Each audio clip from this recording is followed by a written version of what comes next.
please admire my handiwork as I got into it, similar as if a rat chewed through the box, but it wasn't a rat, it was me. Hello, Illumineers! It is time to take a rest from your quest and check on in to the Lorekeeper's Inn. I'm your host, Katie, and today we are talking about Disney Lorcana League. And to celebrate, I'm very excited because I have some product here that's sent to me by the kind folks at Ravensburger. And so I'm going to open it and I'm going to talk about, everything League. So I've been running a League for about a year now, and it's something that is very important to me. And I think it's important to a lot of people in the community. What I'm going to do is just kind of chat with you guys a bit. I'm going to set up my pack cam so you can kind of see what I'm opening. And then I'll show you kind of how I use the Trove and starter decks. Although, fun fact, people call them starter decks. They are called single player decks. The reason they are called single player decks is because the starter deck is kind of the gateway, and these really aren't starter decks. So we'll talk about that a little bit as far as, how I think these decks, the single player decks, can be used best in your community, your friends, family, and we'll go from there. So let's dive on in. I have in front of me the Trove product, and if you're anything like me, you've kind of probably opened more than one Trove in your lifetime. And I mention that because what I end up doing is I end up having a few extra lore counters and a few extra dice. And by a few, I mean more than I care to admit on camera. Just know I have a lot, and I don't apologize for anything. But one of the reasons I think it's important to note that there's extras is because that can be a great thing to keep for League purposes. When you have a new person, it is a great idea to just have a few of these extra dice or lore counters on hand, and then you can say, hey, I got this for you. So I think that's a very cool thing. But more than that, this is a great storage solution. The box, it's perfect for putting cards in. I put a lot of my foils and other kind of bulk trades, things like that, into these boxes. But today I'm going to kind of show you that I also put my League to Go kit in there. But before we do that, we gotta open some packs, because honestly, that's the most fun part. I have been running League for, I think now that I think about it, it's been a year. And one of the things, I hope these packs aren't too loud. That's going to be, you'll find out. So I have been running my League for about, a year, like I said. And one of the things I learned is you have people that show up for League because they're curious. You have people that show up because they play Lorcana and they want to meet more Lorcana folks. And then you have people show up because they play Magic or Yu-Gi-Oh or something else, and sometimes they walk by and they're just kind of curious, like, what are you guys doing? What's going on? And I have ran into where I had someone curious about the game, but they said, oh, I'd love to learn how to play, but all I had on me was 2 decks, like a discard deck and Amber Steel Song, and that was not ideal, because you don't want to teach somebody on a deck that possibly is above the level of play that they are able to do. And if they're new to the game, it can be hard to just jump in the deep end and be like, all right, you're just getting used to this game. Get in. So I personally think that it is good to have tools nearby so that if somebody stops by, you are able to tell them, like, hey, this is where we're going to jump in. Ooh, I got a foil Mulan. So yeah, I love Steel Song. Mulan's a great thing to talk about that with. And it's just hard to talk about meta and decks, especially if somebody's new. Even if they played Magic before, it's a difficult thing to get them to just jump into the deep end with how a deck works in the depths of the meta. But we're on pack number 3 here. And I will usually buy a pack or 2 every time I go to League. It's like a little reward, I think, for me being so brave and leaving the house. But I do like to also kind of keep some bulk with me, because as you know, there'll be people who maybe are still growing their collection. So I kind of like a Sherpa up Lorcana Mountain. You don't know it when you come to League, but I'm going to make you play, and you're gonna like it. Okay. Now, this set obviously is Archazia's Island, and I'll talk a little bit about this set. The best card in the set, Restoring Atlantis. You might say why. Well, you should know why. That was the card I revealed. It's always going to be a special card to me forever and ever and ever. But I did get a chance to reveal that, and so I'm still very grateful to Ravensburger for giving me that reveal. It is very special, but there's lots of great cards in this set. I do very, very, very much love the story in the story. Some people might have already, ooh, I got a Scrooge McDuck. Okay, that makes up for it. Now, Scrooge McDuck is okay, I'll stop that. Scrooge McDuck is having a rough time because he was having a really great time in Sapphire Steel, but he recently lost an item. One of his items from his vault was a Fortisphere. So sorry, Scrooge, but he's still a great card, and I think there's still a place for him in the meta. But either way, that's a fantastic pull. So very excited about that. And then, you know, a foiled John Silver and Pete. Pete, you love it. Pete, this is actually, so if you don't know, there's Pete, the 3 cost. Then there's Repeat, which is when you play Pete again. And then this is Shifty Pete, because it's the Shift Pete. So anyway, I think I'm funny. And anyway, so we'll keep moving along here, but I've had a lot of fun with the set. And like I mentioned, the art is kind of like, how do you put it? Obstacle course theme, because Archazia's Island is kind of testing them and they're rising to the challenge. And I think it's very cool. I think it's very cool that we're getting some world building. I particularly like the enchanted from the set that is the Jafar, because it's kind of going between the 2 sets. So as you guys might not know, the lore of Lorcana is, you know, it's kind of like there's the ancient Lumineers, and we're like new ones. We're new here. And Archazia's been around for a long time. And we're learning about the half Hexwell crowns. You might say, how did you learn about it? Where did you? It's on the back of these cards.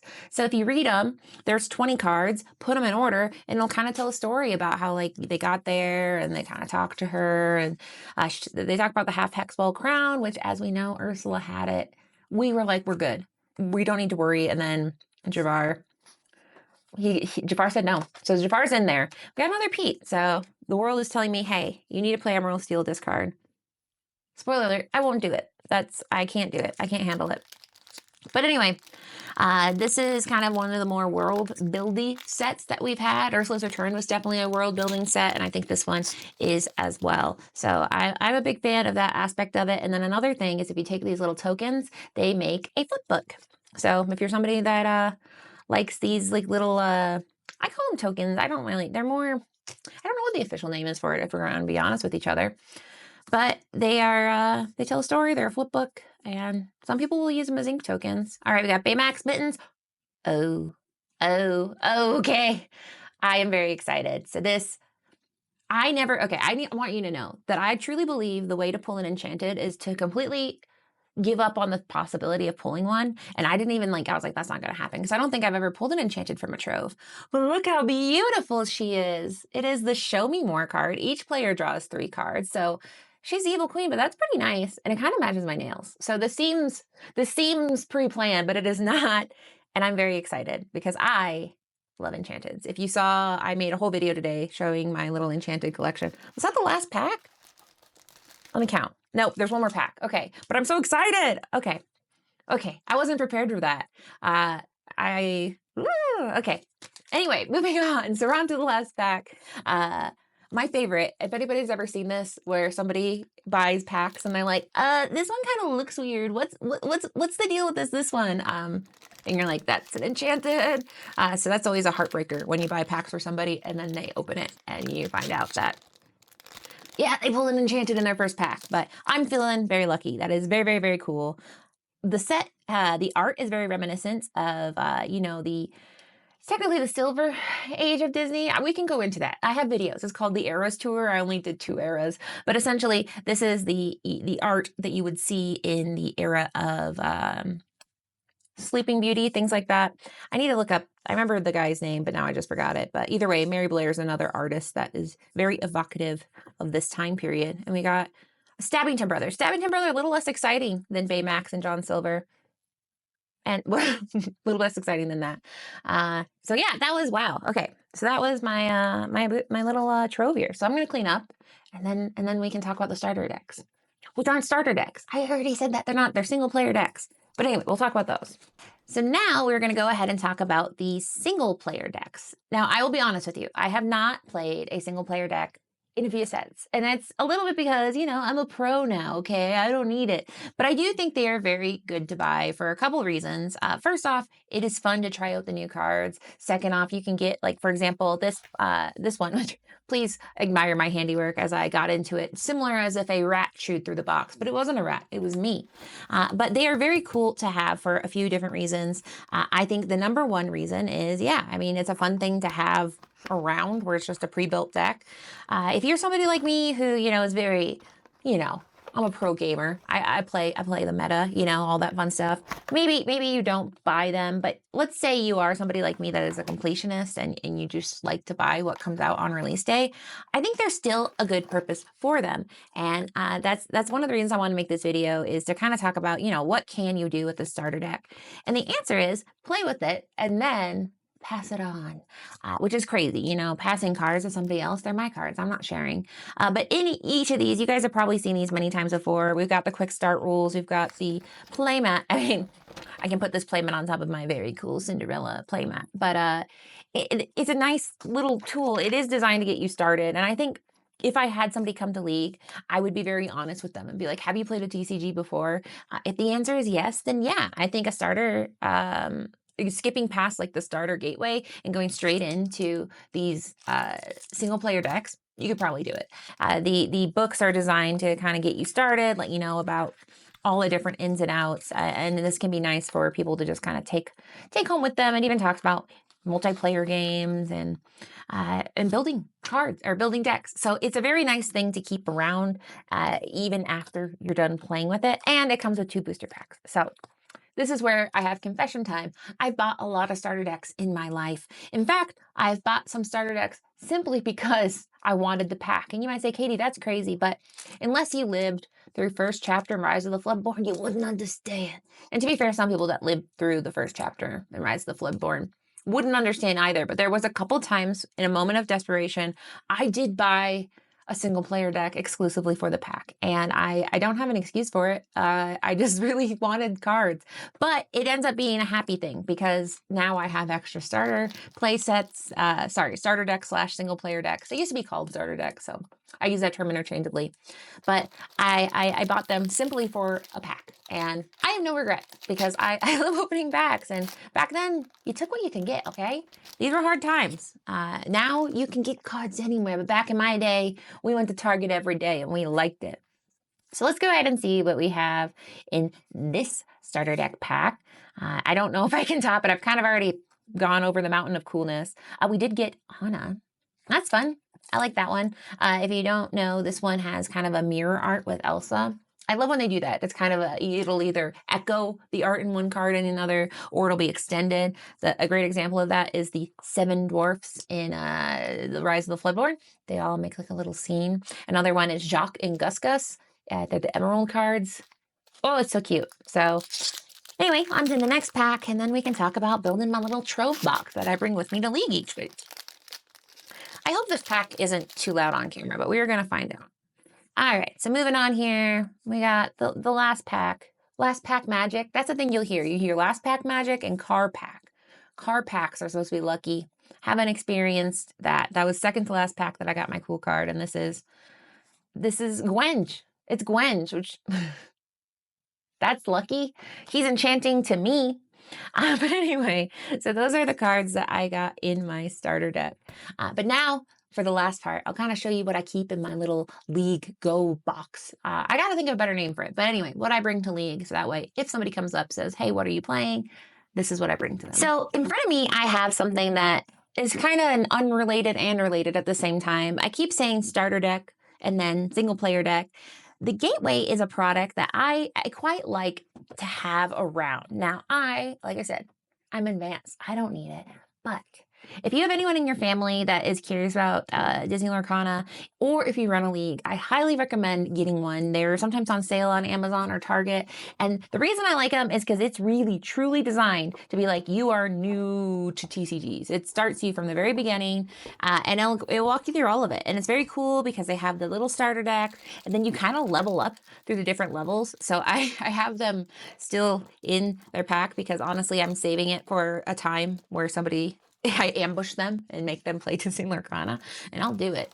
But I keep it with me because I really do believe that this is a good product to teach people how to play. It's got the little guides on, the different the 2 decks that you have. You have a Sapphire and Ruby, and then you also have Amber Amethyst. So if somebody is truly new to TCGs and they're like, I don't even know, you're really going to want to maybe think about getting the Lorcana gateway. And I think I'm hoping they make a gateway, like they refresh it from time to time, because obviously these cards are going to age as we're on set 7 now. But it's still, even if the game does carry on, it's a nice tool to have around.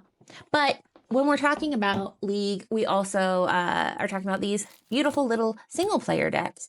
And I will be honest, I like to play them once, but then sometimes I won't play them again. So an example I have of this is I bought the one starter sets from set 4, I believe they are.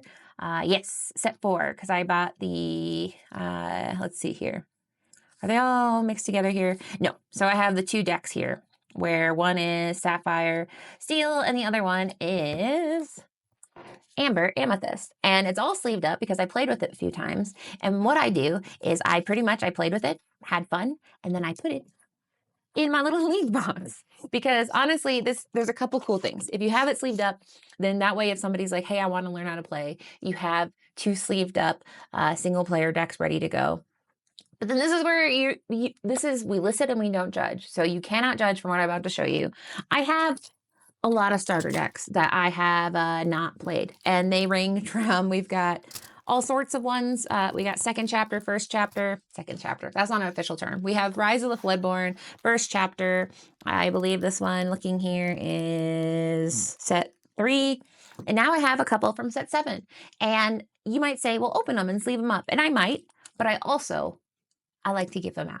Because if you teach somebody how to play Lorcana, the next thing is, well, what do I do? And the answer is, well, you got to go buy some stuff. And I think it's very cool to just say, hey, take this home and that's yours. And I think it's a very cool thing to do. Obviously, you don't have to do that. A lot of people don't buy extra product just to have around. So, I mean, obviously, this isn't something you should or have to do. But if you do find yourself in a situation where you are just like, wow, I have a few extra single player decks around here, then you kind of can be like, oh, welcome, here's my little goodie bag. And then also what I put into my little kit is I will put a couple extra bag of these Trove dice. I showed you that the Trove dice that come with this newest one are green and white, but I also have a myriad of different ones from the different sets over I don't want to say over the years. It's only been a year and, 9 months, but either way, I like to put those in here because I think it's a cute way to welcome people to the community. Since I run the league, I sometimes will give people, as many promos as I can. I kind of really, really aggressive there with the welcome. But I think it's kind of cool to just keep all of this extra stuff in a trove, and then you can go ahead and keep it in here, and then you have it ready to go. And honestly, I think it's been nice to have because it lets it where if somebody stops by, you are ready. You have your gateway, you have your single player or starter decks, depending on what set they're from, and then you have dice because they're not generally going to show up ready, and nor will they have a meta deck. So this is a great way to get people in the community. So in short, that's kind of a wrap. I wanted to go ahead and show off some of the cool product I got from Ravensburger because I love opening product. As you can see by the little extra single player decks that I already have, I love opening product. It is something that I think draws me to the game because I think it is very fun. I love collecting, and I think it is fun to kind of pay it forward. It's easy to just be like, oh, I'll just put it in a shelf. But if you bring it in a box like this, you have it where you can share the magic with other people. And I will also say that it is something that you can crowdsource. So if you have a league, let's say you have, 8 or 10 people, you can say, hey, does anyone have anything extra they want to bring to the beginner bin? And you can have starter decks that are already sleeved up. You can put in some bulk. You can put in any kind of thing that you think would help somebody who starts to come to the league, because you will have kids come by with their parents. And, not everybody has money they want to spend. And I am lucky that I am a millennial that has a little extra income, and I love helping people kind of get into the game. So it is a very cool thing, I think, to do, especially if you are trying to think about how to get people to come to your league and then engage with it. And then you can kind of hopefully get them excited, and then they'll come back. That's how it works, right? Is you show them that it's fun, and then you make friends, and then they have cards to play. So I hope you enjoyed this video. I am very excited about the enchanted. It's over there. I put it somewhere safe because for a while I just had it on my desk and that was very reckless. But I'm going to go ahead and put that in a safer sleeve, and then I'm going to put it in a magnetic closure thing, and then I'm going to put it in my special box where I put my enchanted. So should I do a video about my absolutely unhinged and enchanted protection system? Maybe. That's up to you. Leave a comment below. But thank you for coming along. If there's anything you ever want to hear me talk about, make sure to comment below, because I love going into like deep dives of running a league, things like that. And then also, if you have any questions, you can always shoot me an email at contact@thelorekeepersin. Make sure to like and subscribe. Obviously, everything helps. I love seeing people join in my community, the community, and offering whatever I can to help as we kind of grow our community. It's crazy to think. It feels like this game has been around for a while, but we're still not even done with year 2. So we are the shepherds of the game, you know? Thank you so much for hanging out with me today. It's always a pleasure when people stop by and watch my videos. As always, there is always more room at the end. So if you don't know where to find us, just take the second start of the right exit and head straight on till morning.